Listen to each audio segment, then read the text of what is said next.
look younger every time you come on the show. You Thank look you, brother. Did you get Thank this? you. No, I cut my hair. Ah. No, because what happens is I feel like people hold on to their hair too long.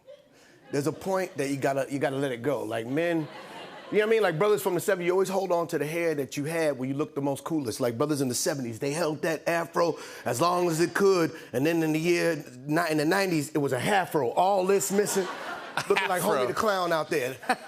And then sometimes they have the cornrows, right? Oh yeah. And then they hold them on too long, and it looked like, because the cornrow will be real little, and there'd be a lot of space between the cornrows, so it looked like stitches. It's not braiding no more. It's like needling to get that hair. And I just was like, you know, and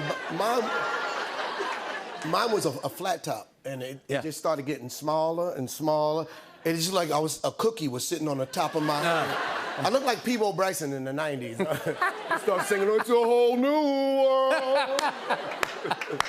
But I think in order to be great, you gotta be fearless. That's the difference to me between Michael Jordan and LeBron. Oh yeah, It's not about basketball. It's not. Michael cut his hair. Michael started trends, you know what I mean? Michael was like, you know, first of all, he got us to drink Gatorade, which is miraculous because Gatorade tastes like some white person trying to make Kool-Aid with salt water. And then he cut his hair. You know, and I don't know how LeBron hit shots, because if I'm a basketball player and I'm talking nonsense, I'd be talking about his hair all the time. Yeah, you can hit that shot. What about all that ass hair on your head, LeBron? you get this head. I wanted to ask you something, because you posted this, and you went to a fight in Vegas, okay, to go see a fight. Oh yeah. And someone was in the crowd. Someone was in the crowd in front of you. Who was that, and what was going on? Oh wow. You gonna put me on blast? Okay, so here's what happened. I went to the Errol Spence and Crawford fight. Oh, yeah. Crawford invited me. He calls me up. He goes, "Hey, Marlon, I want you to come down to the fight. Brother, come support me. I got you." I was like, "Yo, it's a legendary fight. I'm going to pull up." And I was rooting for Crawford. And then when I got there to get my tickets, he said, "It's $10,000 a ticket." And I said, "I want Crawford to get his ass beat so badly." How you invite me? He invited you. He invited you. Charge me 10 grand. That's like me inviting you over for dinner and go, "Hey, what you gonna cook?" So then I go to the fight, and I'm sitting in back of. I'm proud to say I was sitting in front of Andre 3000. I was like, "You gotta get your stuff together, brother." And then, and then Holyfield was right in front of me, and he wasn't looking at the fight. He just kept looking over this way. Evander Holyfield. Yeah, and I wasn't looking at the fight either, because I couldn't stop looking at Evander Holyfield's ear. It was, I don't know what shape it was. It looked like a doggy treat. It looked. Yeah. It looked like Archer's beef jerky. You know, you pick the weird one out. And I was like, Archer's, yeah. And it had the dent in it, and I was like, "Wow, Mike really bit the hell out his ear." And the whole fight, Holyfield ain't looking at the fight. He's just looking over doing this. And I go, "What is he looking at?" And I look over, and he's looking dead at Mike Tyson like, "I'm going to kick your ass." No. Mike Tyson was there, too? So I took a picture of Evander's ear and him looking at Mike Tyson and Mike Tyson in the back. And I posted it, and my nephew told me, "Don't post it." And I didn't listen. Then Mike Tyson saw the picture. And then there was another picture with Mike Tyson looking back at me, looking at Holyfield's ear, and it was just a bad day. But But you're here, you're with us. Yes, I mean, yes. Because Mike wanted to kill us before, my whole family, because Keenan used to do him on Living Color, and Damon had a bit about him on the stand-up, and my mother saved my life.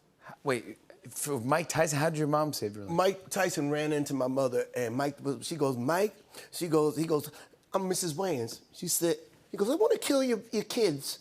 I want to rip them limb from limb." Starting with Keenan. And he said, "Why?" She goes, "Because they keep making fun of me." She said, "Mike, let me tell you something, boy. Mockery is the best form of flattery. So you stop acting like a bitch. My boys love you."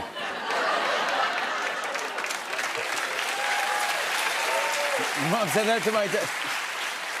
And then I saw Mike Tyson, and I think we was in France, and I saw Mike Tyson, and I thought he was gonna kill me, and he goes, "You're lucky, your mother saved your life." She's the realest woman I ever met, and he told me that she said that. That's the best. So thank you, Mama. I want to talk about your special. I also want to quickly mention you're going back on tour soon. Skittles. I have a tour starting in September. Called Skittles. It's called Skittles. Marlon Wayans. MarlonWaynesOfficial.com for tickets to see Marlon live. You're crushing it. I'm trying to be somebody. I'm tired of being the only Wayans that ain't rich. I want to be rich. Oh my God, no.